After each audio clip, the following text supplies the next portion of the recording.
Oh, wow.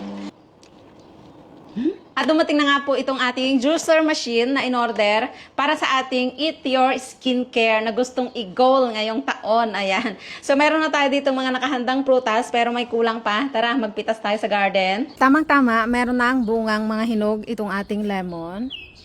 Unahin na natin ito. Hindi pa siya totally hinog pero feeling ko okay na. Diba? At ito yung mga gagamitin natin sa susunod. Ayan, kompleto na. Nalinis ko na ho yan at tatanggalin lang natin yung balat ng luya at yung itim-itim ng carrot mamaya. Meron po ako ditong mga itinagong recipe para sa ating skincare at ang una natin gagawin ay ang retinol which is carrot, apple, ginger at lemon. Ayan, nahimay na po natin. Hinati-hati ko lang para ma-shoot sa ating machine. Bubuksan na natin. At ito po yung first testing run ng ating makina. Parang blender din, meron siyang ganyan. Meron siyang umiikot dito. Diyan natin isushoot ang mga bagay-bagay. Pwede rin sa gitna. Ala. Yun na yun. Ay, wow. Ang bilis. Na-amaze na naman ako. Ay, na-stuck. Wait. Masyadong malaki yung ating lemon. Ang galing. Kita nyo yan, kaumami. Ayan. Lumalabas na po yung pinagpigaan. At tignan nyo, ang dami ng juice. Ang galing nga.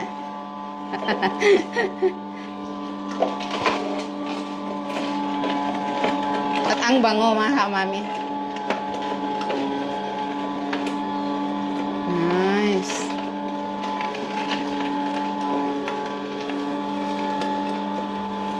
Okay, last piece ng ating apple.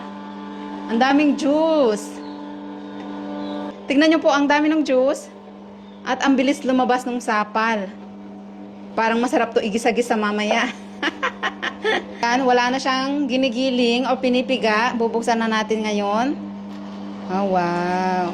So, ito po ay cold press machine. At meron pa po siyang isa pang sagat dito o sagatan. Feeling ko pwede na natin siyang inumin na ganyan. Para meron din tayong makuhang fiber.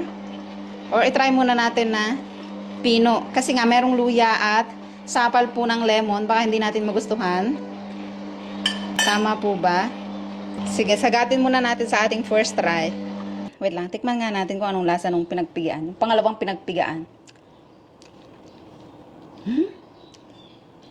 Hala! Ang sarap! Papapakain natin yan. Ang sarap! Hindi pala siya masabit sa lalamunan. Soft lang siya. So, ito yung itatapon natin. Ito, pwede na natin ihalo sa ating juice. So, next time, hindi ko na sasalain ito. Ang sarap, maasim na.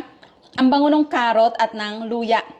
Hindi siya ganun kaanghang. So, next time, hindi na lang natin gagamitin itong pangalawang sagat or baka depende sa recipe. So, ito na yung nakuha nating juice, mga kaumami. At ngayon ho, hindi pa dumadating yung in-order nating maliliit na bote na lagayan dahil pwede po itong i-keep sa refrigerator for 72 hours, 3 days. So, ganyan po siya karami sa isang platong na piniga natin. At ito muna yung gagamitin ko, yung pang-alak.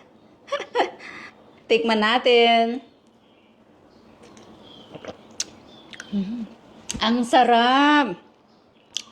Ang sarap. Ayan, kung may mga recipe pa po kayo para sa ating skincare, paki-share naman sa comment section para masubukan ko. At sa mga hindi pa po gumagawa nito, itry nyo rin para sabay-sabay tayong magpaganda. Dahil hindi po ako marunong magpahid-pahid ng mga kung ano-ano o minom ng mga kung ano-anong pampaganda, itry natin sa natural way, di ba?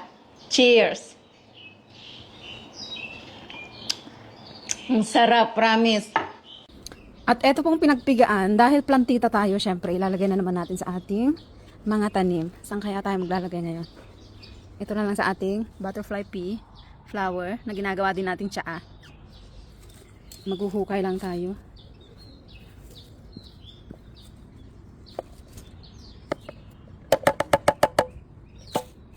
Tsaka natin tatabunan. Diba? Double purpose.